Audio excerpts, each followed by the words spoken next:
भागवत महापुराण की जय। कुंज बिहारी लाल की जय। राधा रानी की जय। भगवान श्री कृष्ण के सभी भक्तों को राधे राधे। जय श्री कृष्ण। आज मैं आपको सुनाऊंगी भागवत महापुराण में पंचम स्कंद में 5वां अध्याय। ऋषभ जी द्वारा अपने पुत्रों को उपदेश देकर सम्य संन्यास ग्रहण। श्री ऋषभ देव जी ने कहा, पुत्रों, इस मृत्यु लोक में मनुष्य को ईश्वर ने जो ये शरीर दिया है, उसके निरंतर विषय भोगों में लिप्त रहने से ये शरीर शीघ्र ही नष्ट हो जाता है। इसीलिए विषय भोगों से सदैव दूर हो। ऐसा भोग विलास तो विष्ठा खाने वाले सूअर और कुत्ते ही किया करते हैं। इस शरीर से तो सदैव दिव्य तपों को ही करना चाहिए।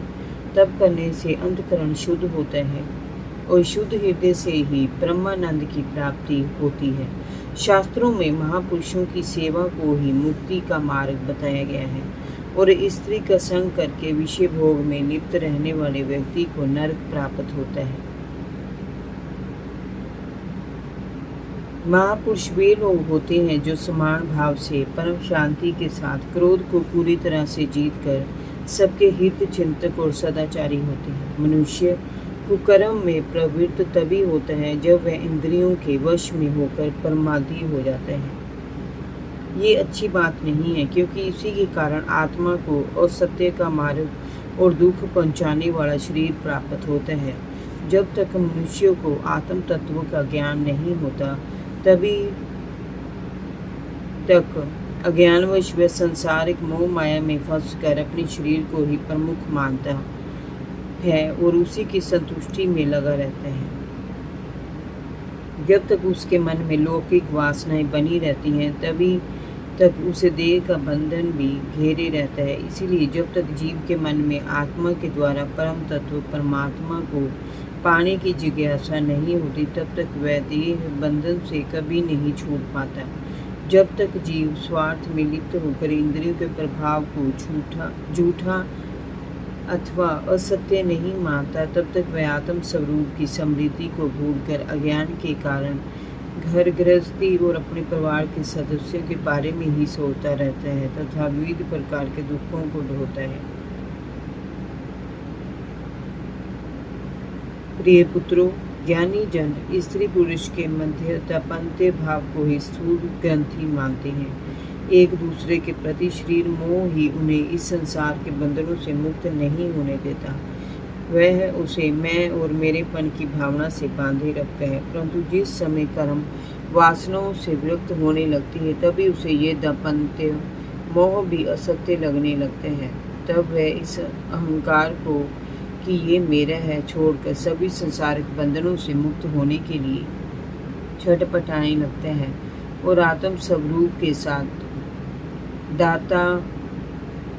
तादात्म्य स्थापित करके परम पद पाने का प्रयत्न करते हैं। जो व्यक्ति संसार सागर से पार होकर भगवान श्री हरि के लोक में जाने का इच्छुक है, उसे धैर्य, उद्यम और सात्विक गुणों के साथ आत्मा और परमात्मा के योग को जानना चाहिए। जो लोग श्री हरि में पूर्ण भक्ति भाव रखते हैं, सदा उसका स्मरण करते हैं, तृष्णाओं का त्याग करते हैं, दुख सुख में समान भाव रखते हैं, सभी प्रकार के द्वंद्वों से बंधे रहते हैं, उन्हें निश्चय ही आवागमन के चक्र से मुक्ति मिलती है। किंतु जो ऐसा नहीं करते, वे निश्चय रूप से विविध योनियों में पड़कर दारुण दुख सहते हैं। इस संसार में जो जन्म लेकर आते हैं, उन्हें कर्म तो करने ही पड़ते हैं, परंतु कर्म वही श्रेष्ठ है जो प्रभु श्री हरि को समर्पण भाव से किए जाएं।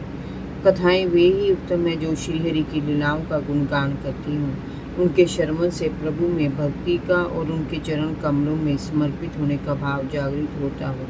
ये भाव ही भवसागर से पार ले जाने वाला है। ये शरीर मेरा अपना नहीं है, ये घर भी मेरा अपना नहीं है, ये परिजन भी मेरे अपने नहीं हैं, ये इच्छाएं भी मेरी अपनी नहीं है। जो कुछ भी आंखों से दिखाई देता है, सब उसी परमात्मा की माया का प्रतिरूप है। ऐसा मानकर जो जीव संसार में रहकर भी संसार से विलग रहता है, उसे श्री हरि अपने धाम ले जाने में विलंब नहीं लगाते। उसे जीवन मृत्यु के भय से मुक्ति मिल जाती है। सत्पुरुषों के वचनों में यथार्थ बुद्धि रखने से, पूर्ण ब्रह्मचर्य का पालन करने से, कर्तव्य पालन में निरंतर सावधान रहने से, वाणी के संयम से, सर्वत्र परमात्मा की ही सत्ता को देखने से, अनुभवों और योग साधना से अपने अहंकार को प्रभु में लीन कर देने से परम पद की प्राप्ति होती है। मनुष्य को चाहिए कि ज्ञान से प्राप्त उस हृदय ग्रंथि को सत्य ज्ञान के चाकू से काट दें, क्योंकि भौतिक कर्मों का उद्गम यही से होता है। साधना के द्वारा और निष्काम भक्ति के द्वारा इस ग्रंथि को खोलकर फेंका जा सकता है। पुत्रों, जिसको श्री हरि के लोक की इच्छा हो और परमात्मा के स्नेह को पाने को ही जो पुरुषार्थ मानता हो, वे यदि राजा है तो अपनी प्रजा को, गुरु है तो अपने शिष्यों को, पिता है तो अपने पुत्रों को ऐसी शिक्षा दे जिससे ज्ञान के मार्ग पर चलकर वे संसारी कर्मों को ही पुरुषार्थ न मानने लगे। यदि वे ऐसा करते भी हैं तो उन पर कभी क्रोध न करें, अपितु उन्हें समझा बुझाकर संसारिक कर्मों में प्रवृत्त न होने दें। उन्हें संसारिक विषय वासनाओं के कर्मों में लगाना ऐसा ही है जो जैसे उन्हें गड्ढे में धकेला जा रहा हो। पुरुषार्थ की सिद्धि इससे कदापि नहीं हो सकती। अपना कल्याण किस बात में है, इसे लोग नहीं जान पाते। वे क्षणिक काम सुखों के मोह में फंसकर अपना विनाश कर लेते हैं। इससे उन्हें रोरम नरक के दुख भोगने पड़ते हैं। ज्ञान के कारण गड्ढे में गिरने वाले मनुष्य को बचाने का कार्य अज्ञानी व्यक्ति को ही करना चाहिए। जो गुरु अपने शिष्य को जीवन मृत्यु के चक्कर से नहीं बचाता वह सच्चा गुरु नहीं है। जो माता पिता अपनी संतान को भोग विषय कर्मों से नहीं बचाते वे सच्चे माता पिता नहीं हैं। जो पति अपनी पत्नी को कुमार्गामी होने से नहीं रोकता वह सच्चा पति नहीं है। जो सगे संबंधी अपने सगे संबंधियों के दुख सुख में काम नहीं आते वे सच्चे हितैषी नहीं हैं। पुत्रों, तुम मुझे ही परमात्मा का विग्रह स्वरूप जानो। मैं तुम्हें अपने अवतार ग्रहण का ये रहस्य आज बताता हूँ जो साधारण जन के लिए बोधगम्य नहीं है। श्री हरि के अंश से मैंने ही राजा नाभि की प्रार्थना पर उनकी पत्नी मेरु देवी के गर्भ से जन्म लिया है।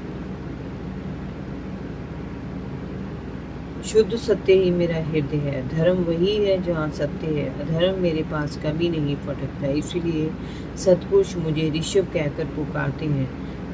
तुम सभी मेरे सत्य स्वरूप से उदित हुए हो, इसलिए ईश्वर का भाव त्याग कर अपने बड़े भाई भरत की सेवा में अपना जीवन अर्पित कर दो।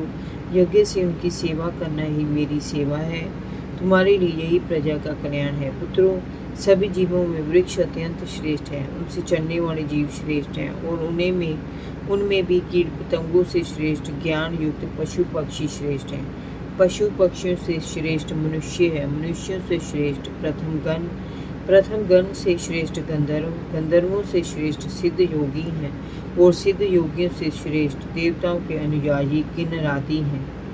उनसे असुरों से देवता और देवताओं से श्रेष्ठ इंद्र है। इंद्र से ब्रह्मा जी के पुत्र दक्ष प्रजापति और उनसे भी श्रेष्ठ रुद्र हैं। ब्रह्मा जी उनसे भी श्रेष्ठ हैं। ब्रह्मा जी का जन्म मुझसे हुआ है। वे मेरी उपासना करते हैं, इसलिए मैं उनसे श्रेष्ठ हूँ। परंतु ब्राह्मण मुझसे भी श्रेष्ठ हैं क्योंकि मैं उन्हें पूज्य मानता हूँ। श्री ऋषभदेव जी ने पुत्रों से ऐसा कहकर सभा में उपस्थित ब्रह्म ऋषियों की ओर देखा और कहा, विप्रगण, दूसरे किसी प्राणी को मैं ब्राह्मणों के समान नहीं समझता।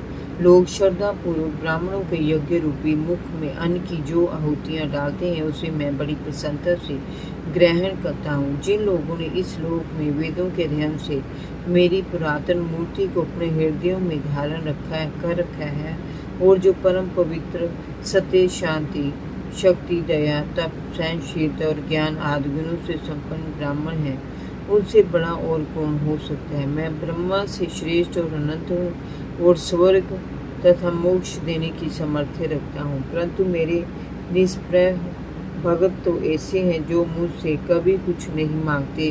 उन्हें राज्य भोग के ऐश्वर्यों की जरा भी चाह नहीं होती। अंत आप सभी संपूर्ण चराचर जीवों को मेरा ही अंश समझकर शुद्ध बुद्धि से उनकी नित्य सेवा करें, उनसे प्रेम करें और उनके कल्याण का मार्ग प्रशस्त करें। यही मेरी सच्ची पूजा है। इसके बिना मनुष्य अपने आपको संसारिक बंधनों से मुक्त नहीं करा सकता। राजन, इस प्रकार ऋषभ देव जी ने अपने पुत्रों को वेदांती ब्राह्मणों की सभा में उपदेश देते हुए अपने ब्रह्म रूप का परिचय दिया। ऋषभ देव जी के पुत्र यद्यपि सभी सुशिक्षित थे, तब भी अन्य लोगों को शिक्षा देने के लिए उन्होंने इस प्रकार उपदेश दिया था।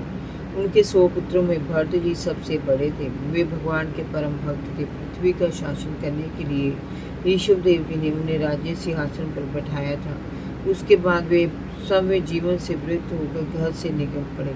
उन्होंने अपने सारे वस्त्र भी घर ही छोड़ दिए और वे दिगंबर रूप में सन्यासी बन गए। ब्रह्मा व्रत से निकलकर वे प्राय मौन ही रहते थे। वे अवधूत बने इधर से उधर विचरते रहते थे। उनका कोई एक ठिकाना नहीं था। कभी गांवों में तो कभी नगरों में, कभी बेहड़ वनों में तो कभी अहीरों की बस्ती में, कभी पहाड़ों पर तो कभी समुद्र तट पर। मार्ग में मूर्ख लोग उन्हें पागल समझकर उन्हें सताते। कोई उन पर थूक देता तो कोई पत्थर मारकर उन्हें घायल कर देता। कोई उन्हें दुत्कार देता तो कोई उन्हें अपशब्द कहता। कोई उन पर गंदगी डाल देता तो कोई धूल फेंक देता। किंतु उन्हें जैसे किसी बात की भी चिंता नहीं थी। वे उस पर ध्यान ही नहीं देते थे, क्योंकि इस मिथ्या शरीर से उन्हें कोई मोह ही नहीं था। वे तो पूरी तरह से परमात्मा में ही लीन रहते थे। उनके शरीर की बनावट बड़ी सुंदर और सुकुमार थी। बाहें लंबी और आंखें बड़ी बड़ी थी। उनमें हर समय स्नेह ही छलकता रहता था। जब भगवान ऋषभ देव ने देखा कि जनता उनकी योग साधना में व्यवधान डालती है, तो उन्होंने अजगर वृत्ति धारण कर ली। वे एक स्थान पर लेटे लेटे ही खाने पीने और मल मूत्र त्यागने लगे। उसी में लेट जाते और अपने शरीर को घोरियों की भांति गंदा कर लेते। मक्खियाँ उन पर भिन्न बनाती रहती, मच्छर काटती रहती, आसपास दुर्गंध फैलती रहती। परंतु उनके पास से होकर जब वह दुर्गंध बाहर निकलती तो उसमें से अजीब तरह की मादक सुगंध फैल जाती, जो उनके आसपास 10 योजन तक के प्रदेश को महकाती रहती। कभी वे बैठ जाते, कभी लेट जाते, कभी खड़े हो जाते और मल मूत्र त्यागते रहते। राजन, इस प्रकार उन्होंने कई प्रकार से योग साधना की और शरीर की नश्वरता को प्रकट किया। उनके मन में सदैव और प्रतिपल आत्मानंद की सबर लहरियाँ उठती रहती। उनमें और भगवान वासुदेव में कोई भेद नहीं था। उनके सभी तरह के पुरुषार्थ पूर्ण हो चुके थे। उन्हें मन की गति से कहीं भी जाने की सिद्धि प्राप्त हो चुकी थी। अंतर ध्यान होना और परकाया प्रवेश करने में, दूसरों के मन की बात को तत्काल जान लेने में और भविष्य में घटित होने वाली घटना को पहले से ही देख लेने में उन्हें सिद्धि मिल चुकी थी। इस प्रकार अनेकानेक सिद्धियां समय उनकी सेवा करने के लिए वहां आई, परंतु उन्होंने कभी भी मन से ना तो उनका आदर किया, ना उन्हें कभी अपने ऊपर हावी होने दिया। जय जय श्री राधे। भागवत महापुराण की जय। भगवान श्री कृष्ण के सभी भक्तों को राधे राधे। जय श्री कृष्ण।